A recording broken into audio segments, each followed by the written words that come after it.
सरकार ने अपने दलाइल जारी रखे हुए हैं और लंबा कर लें। मैं पहले भी कहता हूँ, सरकार ने ये मैच जीता था हमें बाहर फेंक कर।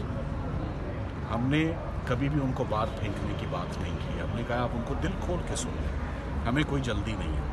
हमें जल्दी थी, हम चाहते थे ईद से पहले कोई अच्छी बात मिल जाए, नहीं मिली तो नहीं मिली, तो फिर अच्छा फैसला ही लिखा जाए आने वाले टाइम के लिए, लोगों के लिए, वकला के लिए, स्टूडेंट्स के लिए, रहनुमाइयों के साइफर क्या बनाए।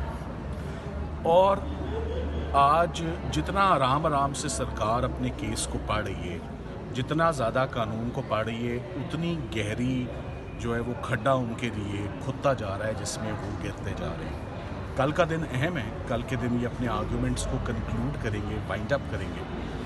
मगर साइफर का केस इम्पॉर्टेंट इसलिए था कि हमारी पहले दिन से एक हिकमत अमली होती है, और वो हिकमत अमली ये थी कि हमें किस